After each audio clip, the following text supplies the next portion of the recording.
Read the Bible, you'll find that God will treat you well, and He won't send you to hell if you obey all His written words. Preach it to everyone, you big nerd. Many freaks want to put their own wives away, divorce them and say it's done. So you call yourself Christian, do you think God will grin and give you a nod? The last girl we saw in the video singing those hateful lyrics, that was you. When you see that, I mean, what goes through your head? That I'm not that person anymore. That I don't even know who that is anymore. I was raised to have such a judgmental, hateful outlook on the world and people in general that I was so lost. I just look at that person thinking she was lost. How did your family get involved in this church? My father actually originally set out to do a documentary on the church. He spent a summer with the church. One way or the other, he decided that this was a very controlling church. They controlled the children, they controlled the family members. I think because I was a teenager at the time, he saw that that was something he wanted to take advantage of. This was a way to keep you in line. Control me as, his teenage daughter. So he and your mom and your siblings all joined this church. Yeah. And most of us have seen these protests on the news and the anti-gay epithets. Who are these people, and why are they so full of hatred? Well, when I was originally introduced to them, I didn't really know the whole story. I didn't know everything they believed. Like I said, I didn't have a religious background. I didn't really know, and I feel like my father kind of manipulated me and my family into believing these things. And so he presented it, I feel like, to me and my mother in this lighthearted kind of way. It ended up being this really judgmental group that condemn people before they even know them and have this elitist mentality that they're the only ones going to heaven. I know that the congregation is actually quite small, only 40 people. Are you concerned that you're giving them what they want by writing this book? You're giving them attention, and by extension, incidentally, we're giving them the attention they crave as well?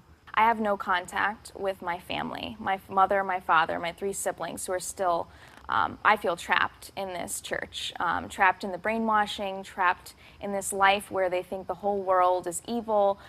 If you leave the church, you'll die a horrible death, or God will send you to hell, or you'll have no hope of faith or love or kindness or forgiveness or anything good. So I feel like I have to risk the fact that I have to speak for the children. Tell us about the moment you decided I cannot be a part of this group any longer. The moment for me was when the church decided to start picketing small children's funerals and praying for people to die and praying for deaths. Lauren, why military funerals? Why does this church protest at military funerals? I could never figure that out. Yeah, that wasn't our original target. It was the homosexual community and anyone who supported it when I first joined. It seems like they expanded everything to any tragedy, any calamity, anything that befalls the country in a negative way, and they blame it on the acceptance of homosexuality. That is their logic.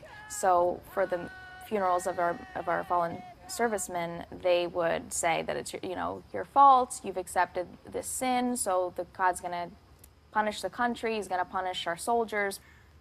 I feel so terrible for those families of these servicemen and women who have sacrificed their lives, and they're confronted with these people.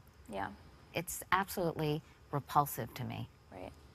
I remember seeing one of the members, actually one of the very outspoken members that was on the segment, Shirley, who at times would show remorse and at times would show like a human side of compassion that she would quickly stifle and quickly, suppress, like as if it was a horrible thing or a weakness. They deem it a Christian weakness to have compassion for other humans because they think, yeah, exactly. It's very backwards and it doesn't make sense. It's the way that we were raised. It's the way the children were raised, to have no compassion upon their, anyone that's not inside the church. And that's one of the things I was very devastated when I was banished out of my own home by my family.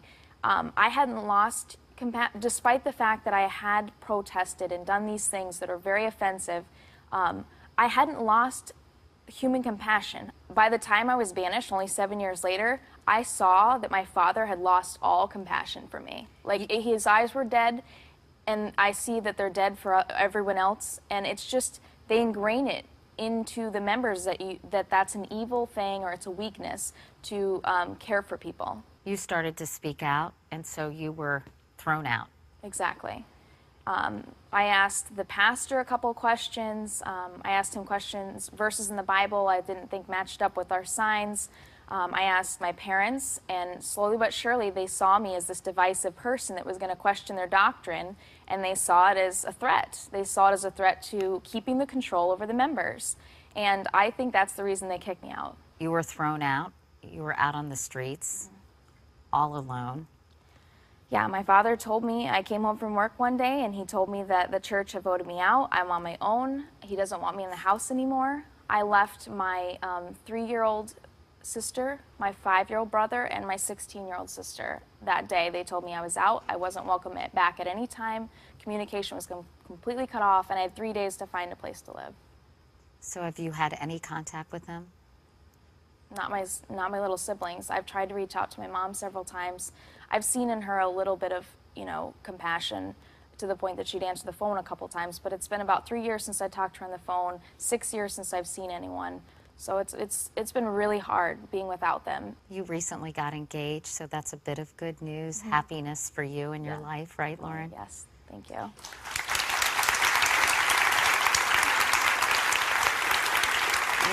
We reached out to the Westboro Baptist Church for a reaction to the release of your book, and they said, quote, "It is so filled with lies. The bookshops that carry it should offer their customers a little truth in advertising and display it on the fiction shelf." How do you respond to that? It's all part of their manipulation tactics. And of course they wouldn't want me to reveal the bad part of their side of their church. It completely negates and discredits their purpose. Are you afraid?